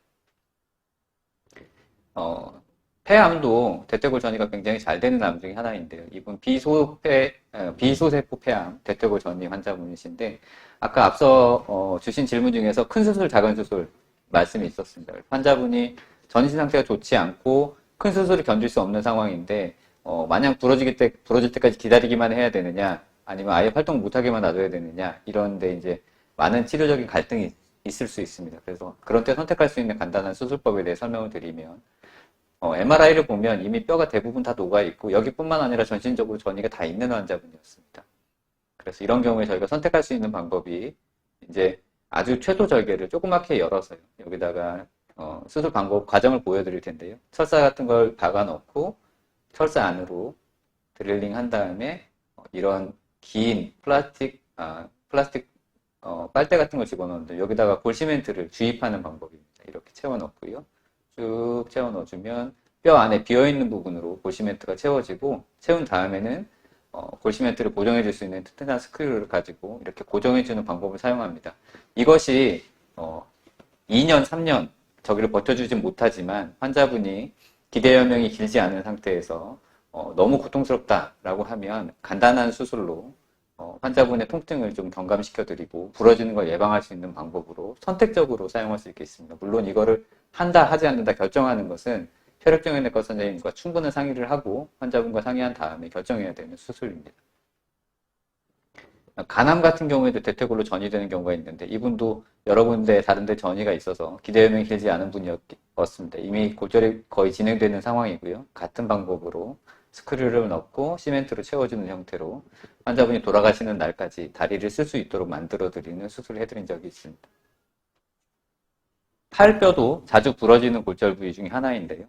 비소세포 폐암에 상완골 전이가 있었던 환자분입니다. 이분도 부러진 다음에 오셨지만 뼈 안을 기둥해주는 골수강내 정이라고 하는 튼튼한 기둥을 넣고요. 비어있는 부분은 시멘트로 보강해주는 형태의 수술을 이렇게 시행하고 있습니다. 최현석 교수님 이렇게 다양한 사례를 보여주셔서 감사합니다. 사실 오늘 봤던 사례들이 뭐 아주 일반적인 사례는 아니고요. 굉장히 좋은 사례 내지는 이제 저희가 모범적인 사례만 보여드리는 거라서, 결국에 이제 의료진과 상의를 통해서 치료를 결정하셔야 된다는 겁니다. 모든 경우에 뭐 저걸 해야 된다 이렇게 생각하시면 안 될 것 같고요. 오늘 이제 저희가 이 골전이란 무엇인가에 대해서 이제 지식적인 측면을 좀 강의를 통해서 쉽게 설명해 드리려 노력을 했고요. 그 다음에 저희가 실제 진료실에서 저희가 어떤 식으로 진료가 진행되나, 그 다음에 각각의 치료에 대한 효과가 어떻게 나타나나 이런 걸 좀 보여드렸고요. 궁금증이 조금이나마 좀 해소가 되셨으면 하는 마음이 있습니다. 시간이 더 있으면 저희가 한 몇 시간이라도 할 수 있을 것 같은데, 보시기에도 참 피곤하실 것 같아서 이만 마무리를 해야 될 것 같습니다. 그래서 오늘 이렇게 와주신 분들도 참 감사드리고요. 이런 자리를 마련해 주신 한국혈액암협회에도 대단히 감사드립니다. 그리고 이 영상을 끝까지 봐주신 우리 환우분들과 가족분들께 진심으로 감사드립니다. 힘든 투병 과정이겠지만 항상 힘내시고요. 다음에 또 이런 좋은 자리가 있다면 다시 찾아뵙도록 하겠습니다. 감사합니다.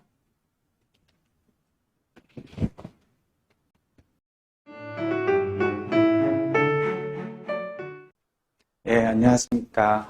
오늘 강의를 잘 들으셨는지 모르겠습니다. 제가 진료실에서 항상 많이 질문하시고, 궁금해하시고, 혹은 고통을 받는 게 뼈전이인데요. 제가 충분한 시간 설명드리지 못했던 게 항상 아쉽고 또 죄송스러운 마음이었습니다. 오늘의 이 촬영을 통해서 이제 그러한 궁금증을 조금이나마 해결해 드렸으면 좋겠다 하는 마음이고요. 지금 이제 영상을 보시고 계신 환우분들도 뼈전이에 의한 통증이나 삶의 질 저하를 겪고 계신 분도 계실 것이고, 혹은 앞으로 겪으실 분이 또 계실지도 모르겠어요. 이제 안 그러길 제가 바라지만, 그런 경우에 오늘 말씀드린 것처럼 이 다학제 진료가 굉장히 중요합니다. 종양내과, 그리고 방사선종양학과, 그다음에 수술하시는 수술과, 수술과는 사실 뭐 정형외과일 수도 있고요. 뭐 부위에 따라서 이제 신경외과에서 하기도 합니다. 그러니까 다학제 진료가 굉장히 중요하다라는 걸 항상 마음속에 품고 계셨으면 좋겠고요. 물론 이제 저희가 모든 문제를 해결해 드리지는 못할 수도 있습니다.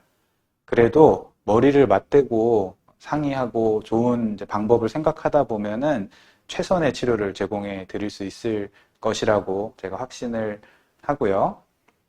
치료 과정, 투병 과정이 정말 힘들잖아요. 항상 힘내시기를 제가 부탁드리고요. 여러분의 곁에는 의료진이 항상 함께 있다는 것을 기억해 주시기를 부탁드립니다. 감사합니다. 안녕하세요. 종양내과 의사는 전이성 암 환자분들의 항암 치료를 전문으로 하는 의사입니다. 저희가 가장 관심을 많이 가지고 있는 것은 여러분께서 최대한 오랫동안 사시도록 하는 것이고요. 두 번째로는 단순히 오래 사는 것이 전부가 아니라 여러분께서 그 오래 사시는 기간 동안 아주 좋은 삶의 질을 누리면서 오래 사시도록 하는데 저희가 많은 관심을 기울이고 있습니다. 뼈전이는 사실 뼈의 통증이나 골절로 인해서 우리가 거동을 하지 못하게 되면 아무리 오래 살아도 의미가 없는 그런 여명을 누릴 수 있기 때문에 저희가 정말 많이 관심을 가지고 또 여러분께서 좋은 삶의 질을 가지고 살도록 노력하고 있는 부분들이고요. 그래서 여러분께서 뼈전이로 인한 불편을 겪지 않고 치료를 받으실 수 있도록 최선을 다하겠습니다. 감사합니다. 이미 암으로 여러 가지 치료를 받아오신 분들이 전이암 때문에 수술까지 해야 한다라고 하면 많이 부담스럽기도 하고 두렵기도 하실 겁니다. 오늘 이 강의를 통해서 전이암의 수술적 치료에 대해서 환자분들이 조금이라도 더 이해하실 수 있었으면 좋겠다는 생각이 듭니다. 전이암의 치료를 결정하는 것은 누가 혼자 결정하는 게 아니고 여러 전문가들이 모여서 같이 결정하는 것입니다. 그래서 앞서 말씀드린 다학제 진료를 충분히 활용하시고 같이 상의하시면 누구든 환자분의 얘기를 들어드릴 겁니다. 여러 환자들을 보는데요. 씩씩하고 긍정적인 환자들이 싸움도 잘합니다. 암과도 잘 싸우고요. 본인 스스로도 많이 행복하게 하고 주변에 있는 의료진들까지도 행복하게 만들어주는 환자들이 있습니다. 어려운 싸움이지만 기분 좋게 이겨나가시길 바랍니다. 감사합니다. 예, 마지막으로 환자분들께 몇 마디 드려보겠습니다. 보통 암 치료를 받으시면서 전이 그러면 끝이라고 생각하시는데 요즘은 절대 끝이 아닙니다. 전이가 오셔도 여러 가지 약제와 좋은 치료를 통해서 여러분들의 생활을 유지하실 수가 있기 때문에 골전이는 적극적 관리 대상이라고 생각하시면 좋겠습니다. 보통 이제 전이가 왔기 때문에 내가 뭐 아프면 이제 곧 가겠지 뭐 이런 말씀을 하시면서 치료하실 생각을 안 하시는 분들이 혹시나 계실까봐 빨리 치료 받으셔서 일단 통증을 줄이고 편안해지셔서 다른 더 적극적인 치료 받으실 수 있도록 준비하시는 게 좋습니다. 방사선과 관련해서 지금 보여드린 대로 방사선독, 일사병, 뭐 저산소증, 고압산소치료 혹시 이런 단어가 들어가는 정보를 보시게 되면요. 아주 대표적인 방사선 치료에 대한 가짜 뉴스들입니다. 이런 부작용 없고 조금 뭐 아까 안 교수님도 말씀하셨지만 뭐 피로감이라든지 약간의 그런 힘든 건 있지만 그렇게 여러분들을 괴롭히는 치료 아니기 때문에 방사선 치료를 통해서 여러분들께 여러분들의 삶의 질을 높여드릴 수 있다는 거 꼭 좀 말씀드리고 싶고요. 예, 골전이 끝 아닙니다. 힘내셔서 좋은 치료와 여러분들의 행복한 삶을 좀 더 누리시기를 간절하게 기원하겠습니다. 감사합니다.